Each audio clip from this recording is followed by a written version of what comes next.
Olá, eu me chamo Patrícia Mendonça e sou professora de corte, costura e modelagem. E hoje eu quero contar para você um pouquinho da minha história, né? Eu, com 10 anos de idade, mais ou menos, né? Eu comecei a ter interesse em costurar na máquina. E a minha mãe tinha uma máquina, mas era uma máquina que era o ganha-pão, então ela não deixava eu mexer. E um dia eu fui mexer e quebrei a agulha no meu dedo, né? E tirei o dedo, né? Naquela época as mães eram brabas, então a gente apanhava, né? Quando fazia alguma coisa errada. Então eu quebrei, no susto eu puxei, a agulha quebrou no meu dedo, eu fui lá e tirei a agulha do dedo com o alicate e fui lá e posicionei a agulha. E a minha mãe só ficou sabendo disso que ela viu que a agulha não estava colocada direito. Então a minha jornada começou desde pequena, eu era muito imperativa e não conseguia ficar quieta e queria fazer alguma coisa. E aí o meu pai foi e comprou uma máquina, né? Minha mãe contou pro meu pai: "Ah, Patrícia tá danada demais, a gente não aguenta com ela". E mexeu na minha máquina, tempo de estragar minha máquina. E meu pai virou para mim e disse: "Minha filha, você quer costurar?" E eu falei: "Quero".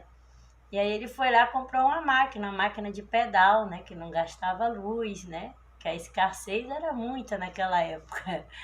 Então eu comecei a costurar, franzi babadinhos, minha mãe fazia boneca pra gente vender e fui aprendendo, né? Então, depois de muitos anos, já talvez 14, 13 anos, não sei bem as datas, eu tinha uma vizinha que ela tirava modelagem na revista Manequim.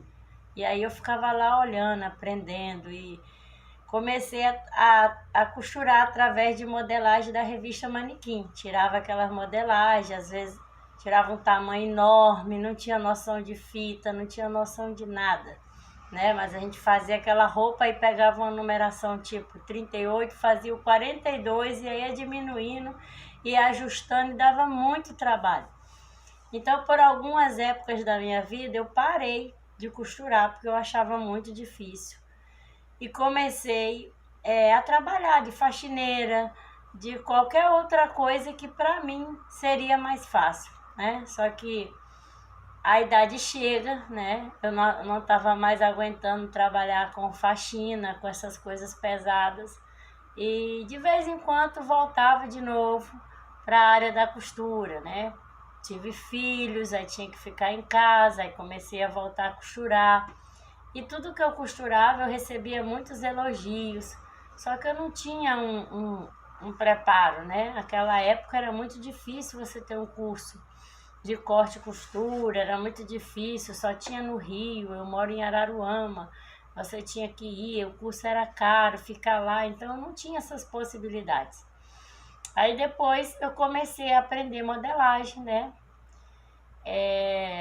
Antes da pandemia eu já tinha feito um curso e eu parei o curso porque eu achei muito difícil a modelagem, né? Então, depois no período de pandemia, bem antes, eu comecei a olhar vídeos no YouTube e entender o porquê que a cava era feita daquele jeito, o porquê que tinha uma medida proporcional do corpo, porquê que a gente fazia modelagem e ela ficava perfeita no corpo. Aí fui me interessando a fazer cursos e comecei a fazer curso.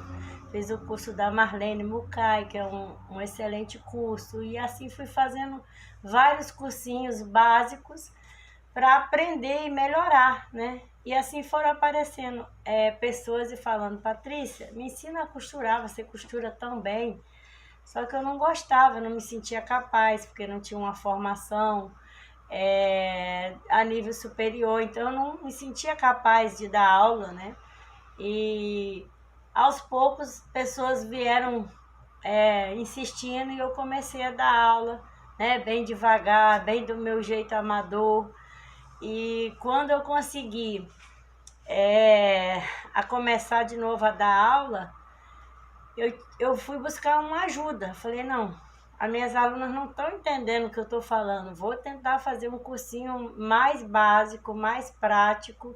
E assim eu comecei a fazer esses cursinhos, né? Pela internet, online, eu entendia, porque eu já tinha visto muita modelagem das revistas, né? Moda molde, manequim. Então eu comecei a entender. E nesse período que eu comecei a entender, eu comecei a ver a possibilidade de ensinar melhor, né? De uma forma mais prática, mais didática. E outras pessoas vieram chegando e falando, ah, me ensina. E eu comecei a montar uma confecção, aí fui para a área de facção, né? Que é aquela roupa que vem cortada e a gente produz ali. Só que eu não gostei, porque eu gostava de criar, eu gostava de fazer coisas diferentes, eu me sentia presa ali naquela mesma coisa. E aí quando entrou a pandemia, eu comecei a fazer os cursos, né, na Máximos Tecido, que é uma empresa que tem vários cursos legais online.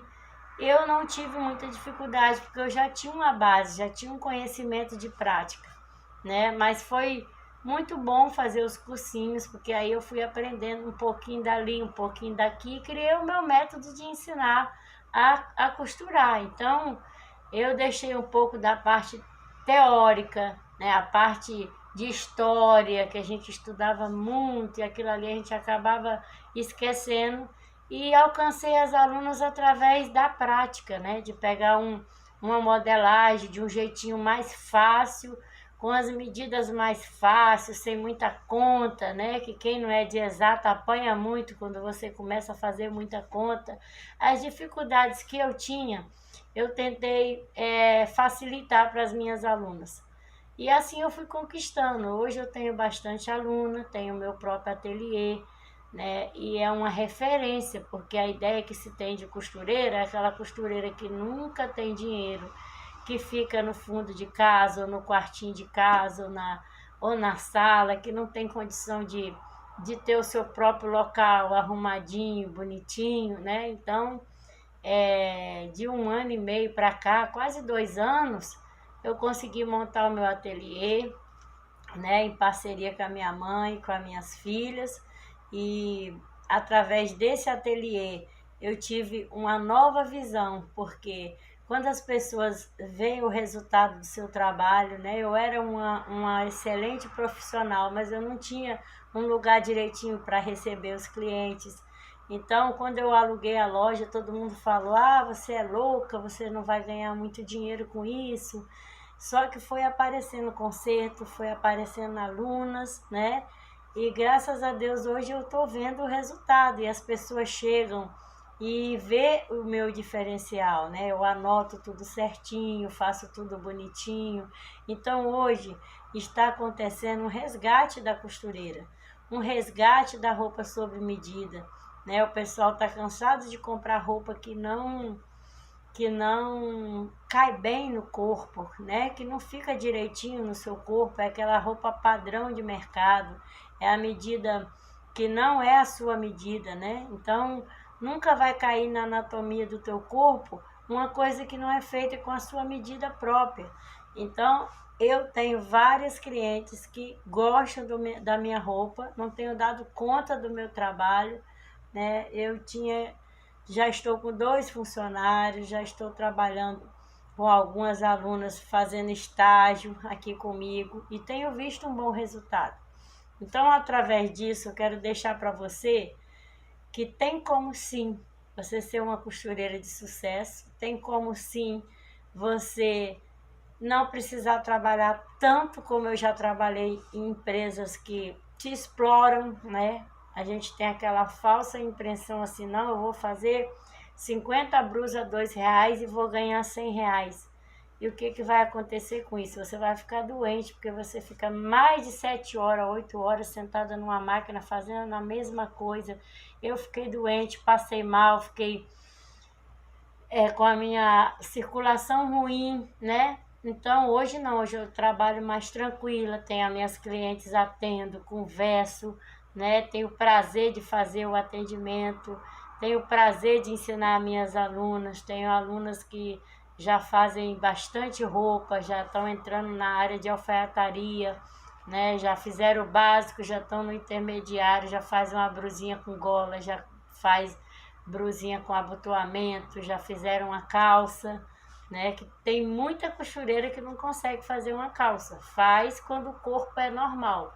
Mas quando o corpo é um corpo ampuleta, quando o corpo é um pouco diferenciado do padrão, às vezes não consegue fazer, né? Então, eu já estou desenvolvendo nas minhas alunas um olhar que eu falo com elas assim, vocês estão ficando muito chata, né? Muito chata. Por quê?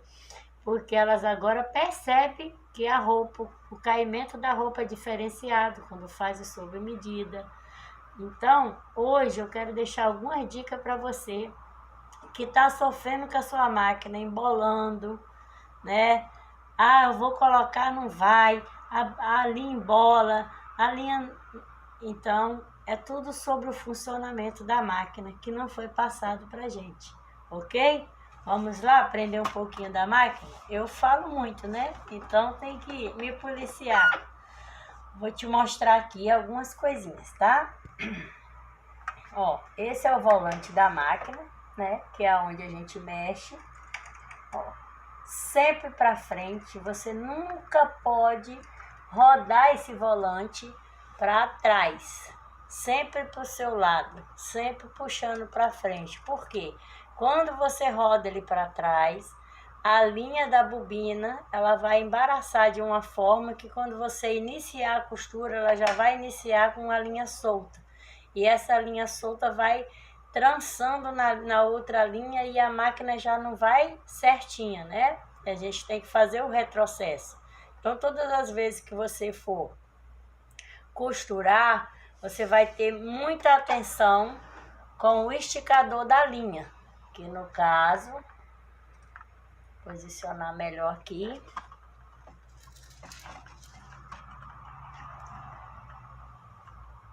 Ó, no caso é esse ferrinho aqui, tá vendo ele mexendo, ó? Ó, esse esticador da linha, todas as vezes que você for começar, é necessário que ele esteja aqui em cima. Porque aí a máquina vai estar toda preparada, inclusive a serrinha não vai andar. Quando você colocar o tecido aqui e baixar a agulha, você vai ver que você vai conseguir baixar no início da máquina, tá? Então, uma dica que você tem que sempre prestar atenção é essa: não rodar o volante da máquina para trás, sempre para frente, sempre para o seu lado. E também o esticador, tá vendo ele aqui? Ele estando posicionado aqui, você vai poder colocar o seu tecido aqui e o tecido não vai andar. Então, antes de colocar o tecido, você vai pegar esse esticador aqui, posicionar ele aqui para iniciar a costura no começo, ok? Vou deixar só essa dica de hoje, tá? Que você possa aprender, praticar. Às vezes a gente tem um vício, né? De rodar, de fazer o negócio errado, é como dirigir, né? Você precisa tirar o seu vício, porque muitas das vezes a sua máquina ela está embolando só por isso, porque você não posiciona o esticador. E quando você vai dar o retrocesso, ele começa num lugar, quando você aperta, ele vai cair no outro lugar. Por quê? Na hora de iniciar, o esticador não estava posicionado, a serrilha vai puxar o pano para trás, e aí você não vai começar naquele pontinho do início que é necessário. Nos próximos vídeos, eu vou falar um pouquinho mais sobre isso, tá bom? Um bom aprendizado a todos.